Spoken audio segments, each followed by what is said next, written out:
इधर जम्मू कश्मीर में बाहरियों को वोटिंग अधिकार देने की तैयारी पर सियासी घमासान छिड़ गया है। पीडीपी नेता महबूब मुफ्ती ने इस पर तीखी आपत्ति जताई है। महबूबा ने कहा कि चुनाव लोकतंत्र के बूथ में यह आखिरी कील है। महबूबा ने कहा कि एक मुस्लिम बहुल सूबे ने भारत में रहना स्वीकार किया, लेकिन अब वोटिंग से लोगों का भरोसा उठ गया है। सब कुछ बीजेपी के फायदे के लिए किया जा रहा है। जो लोग जिनसे हम काम लेते हैं, बाहर से मजदूर के रूप में आते हैं, तो यहां पर काम करते हैं, उनको अधिकार क्यों नहीं? ऐसा नहीं होता। भारतीय जनता पार्टी पिछले 70 साल से चाहे जनसंघ के रूप में थी, यही अधिकार मांगने के लिए लगातार संघर्ष करती रही। उनका प्रयास रहेगा, लेकिन हमारे सुरक्षा बल सक्षम हैं, काम करते हैं।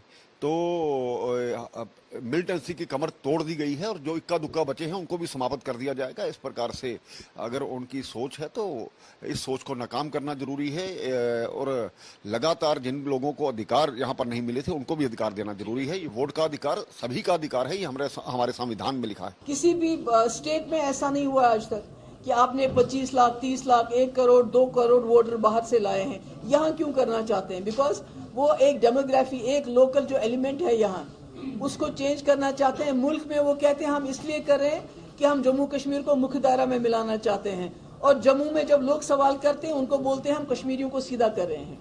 इट्स नॉट अबाउट लीगैलिटी और illegality about it, it's more about the intention behind it. अब ये इलेक्शन का मसला नहीं है। जो पार्टी इलेक्शन करती रहती थी उनके लिए भी ये सबक है।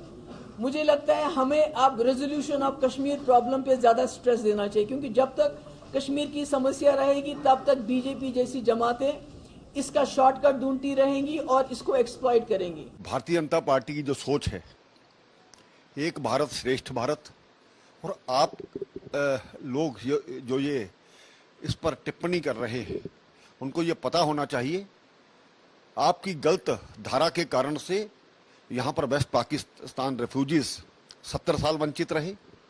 उसके बाद गोरखा समाज, वाल्मीकि समाज, इनको वोट का अधिकार नहीं मिला। हम जब दूसरे क्षेत्र में जाते हैं पूरे भारत में तो कहीं भी हमारा वोट बनता है। हमारे छात्र छात्राओं का, हमारे जो सर्विस करने वाले एम्प्लॉइज हैं उनका वोट बनता है, तो जम्मू कश्मीर में क्यों नहीं?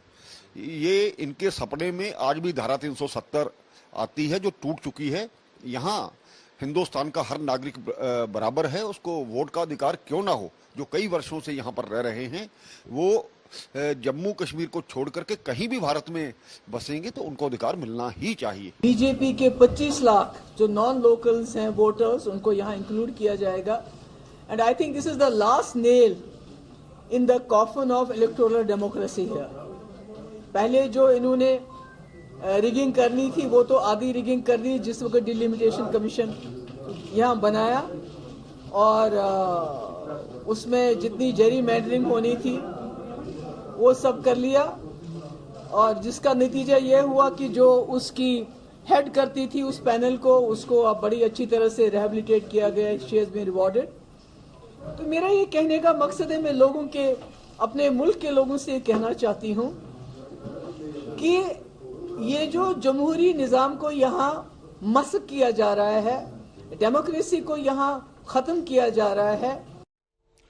तो ताबूत में आखिरी कील इस अल्फाज का इस्तेमाल महबूब मुफ्ती ने किया, लेकिन ये पूरा विवाद क्या है ये फैसला जो हम आपको बताते हैं। दरअसल जम्मू कश्मीर के मुख्य चुनाव अधिकारी ने एक बड़ा ऐलान किया है। अब ये ऐलान क्या है?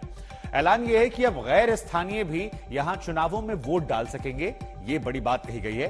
दूसरे राज्यों के कर्मचारी, छात्र, मजदूरों को यहां पर वोट देने का अधिकार मिल जाएगा। पीस स्टेशन में तैनात सुरक्षाकर्मी भी अब यहां पर वोट डाल सकेंगे।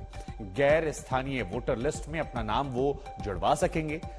तो ये एक ऐतिहासिक फैसला। स्थानीय निवास का प्रमाण पत्र अब जरूरी नहीं होगा।